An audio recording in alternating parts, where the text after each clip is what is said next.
చెప్పాడు ఆయన. వాళ్ళందరూ గెలిచేశారు. ఇటు వైసీపీలో ప్రముఖులందరూ ఓడిపోతున్నారు, 10 మంది మంత్రులు ఓడిపోతున్నారు అని చెప్పారు. అది మాత్రం కరెక్ట్ అయింది. సో ఆయన ఓవరాల్ ప్రెడిక్షన్ అయితే తప్పైంది, కేకే ఓవరాల్ ప్రెడిక్షన్ కరెక్ట్ అయింది.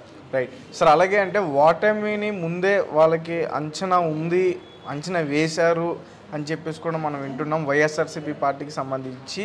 ఇప్పుడు కొడాలి నాని గారు అలాగే వల్లభనేని వంశీ గారు కూడా ఎక్కడైతే కౌంటింగ్ జరుగుతుందో అక్కడి నుంచి సైడ్ అయిపోయారు, వెళ్ళిపోయారు, పారిపోయారు అంటూ కూడా కథనాలు వినిపిస్తున్నాయి. సో దాని గురించి ఇందాకే విజువల్స్ వస్తున్నాయి.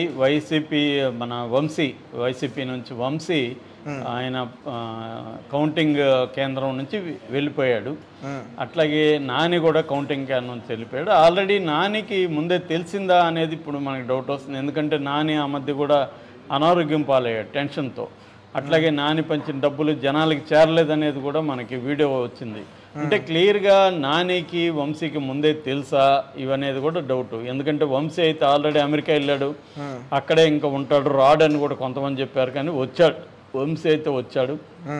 ఇప్పుడు వాళ్ళిద్దరూ పారిపోయారని చెప్తున్నారు. ఎందుకంటే ఖచ్చితంగా వీళ్ళు ఒక రివెంజ్ మోడ్లో అయితే ఉంటారు తెలుగుదేశం వాళ్ళు. ఎందుకంటే జగన్ కూడా వాళ్ళని ఆ రకంగా వేధించాడు కాబట్టి ఇప్పుడు వీళ్ళందరూ రివెంజ్ మోడ్లో ఉంటారు. ఆల్రెడీ పవన్ కళ్యాణ్ కడ్రాయలతో నేను నడిపిస్తా అని రకరకాలుగా బెదిరిస్తూ ఉన్నాడు.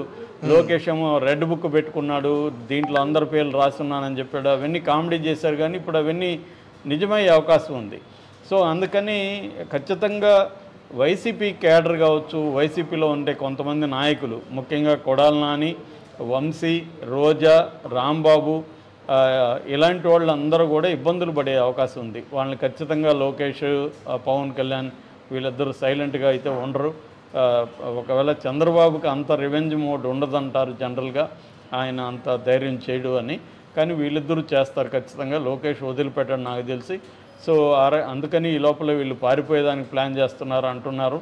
మరి వీళ్ళు పారిపోతారా, లేకపోతే వీళ్ళు పారిపోతారని ముందే ఊహించి వీళ్ళని ఏమైనా ఆపేస్తారా అనేది చూడాలి. ఇప్పటికైతే పారిపోయారనే టాక్ వస్తుంది. వాళ్ళు మరి ఆల్రెడీ వీసా తీసి పెట్టుకొని రెడీగా ఉన్నారా, లేదా వీసా లేని కంట్రీస్ కూడా కొన్ని ఉన్నాయి. దాదాపు 50 దాకా వీసా లేని కంట్రీస్ ఉంటాయి, వీసా అవసరం లేదు. అలాగా వాళ్ళు జంప్ అయినా కూడా ఆశ్చర్యం లేదు. ఎందుకంటే వాళ్ళు ఇప్పుడు చాలా రిస్క్ ఉంటుంది. ఎందుకంటే కొడాలి నాని మాట్లాడినట్టుగా చంద్రబాబుని, లోకేష్ని, పవన్ కళ్యాణ్ని వెళ్ళి ఇంకెవరు జీవితంలో మాట్లాడుండ్రు. సో ఆ స్థాయిలో మాట్లాడారు కాబట్టి కొడాలి నానికి టెన్షన్ ఉండే అవకాశం ఉంది.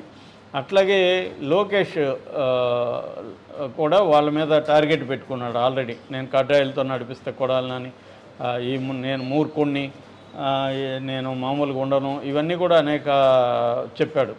కాబట్టి ఇప్పుడు ఆల్రెడీ తెలుగుదేశం శ్రేణులంతా రగిలిపోతుంటారు వాళ్ళ మీద. సో ఇప్పుడు దొరికారు కాబట్టి వాళ్ళ మీద కక్ష తీర్చుకునే అవకాశం ఉంది. అందుకని వాళ్ళు పారిపోతున్నారని చెప్తున్నారు. కానీ నాకు తెలిసి అంత ఈజీగా అది పారిపోవడం కూడా, వాళ్ళ మీద ఆల్రెడీ కేసులు కూడా ఉన్నాయి. సో వీళ్ళు ఆల్రెడీ ఇప్పుడు ఈరోజే అధికారులను పురమాయించే అవకాశం కూడా ఉంది. ఎందుకంటే చంద్రబాబు యాక్చువల్గా రిజల్ట్ రాకముందే కొద్ది రోజుల నుంచి సీఎం లాగా ఆయన బిహేవ్ చేస్తున్నారు అనేది కూడా మనం చెప్పుకున్నాం. సో క్లియర్గా వాళ్ళు పారిపోయినా కూడా పట్టుకొచ్చే అవకాశం ఉంటుంది. ఎందుకంటే ఇవాళ పెద్ద కష్టమేం కాదు, బయటకు వెళ్ళినా కూడా పట్టుకురావడం. ఇక నోటీసులు ఇష్యూ చేయొచ్చు, ఇంటర్పోల్స్ ఉంటుంది. సో ఇక్కడ ఇప్పుడు సెంట్రల్లో కూడా వీళ్ళ ప్రభుత్వం ఉంటుంది కాబట్టి సిబిఐ వాళ్ళు ఉంటారు. కాబట్టి ఖచ్చితంగా మళ్ళీ మనం రివెంజ్ స్టోరీ చూడొచ్చు రివర్స్లో. అంటే వైసీపీ వాళ్ళ మీద జగన్ కూడా జైలుకి పోయే అవకాశాలు ఉంది. ఎందుకంటే అటు సెంట్రల్లో కూడా వీళ్ళ గవర్నమెంట్ వచ్చేసింది. ఎన్డీఏ ఆల్రెడీ 292కి వెళ్ళిపోయింది ఎన్డీఏ. అంటే దాదాపు 300 రీచ్ అవుతుంది. కాబట్టి ఎన్డీఏ కూటమిలో చంద్రబాబు కూడా కీ రోల్ ప్లే చేస్తున్నాడు. ఎందుకంటే చంద్రబాబుకే సొంతంగా ఒక 15 ఎంపీ సీట్లు వచ్చే అవకాశం ఉంది. పవన్ కళ్యాణ్ కలిపితే 17 ఉంటుంది. కాబట్టి చంద్రబాబు, పవన్ కళ్యాణ్ కలిపితే 17 సీట్లు అంటే ఇట్స్ ఏ ఇంపార్టెంట్ ఎంపీ సీట్లు కూటమిలో, ఎన్డీఏ కూటమిలో. అందువల్ల చంద్రబాబు మాటకి విపరీతమైన వాల్యూ ఉంటుంది సెంట్రల్లో. కాబట్టి రేపొద్దున వీళ్ళందరూ ఎక్కడికి పోయినా కూడా తప్పించుకోలేరు నాకు తెలిసి. మనం తొందరలోనే అనేక మంది వైసీపీ వాళ్ళు జైలుకి పోవడం కావచ్చు, వాళ్ళని పోలీసులు టార్చర్ చేయడం కావచ్చు, ఇవన్నీ కూడా చూడబోతున్నాం.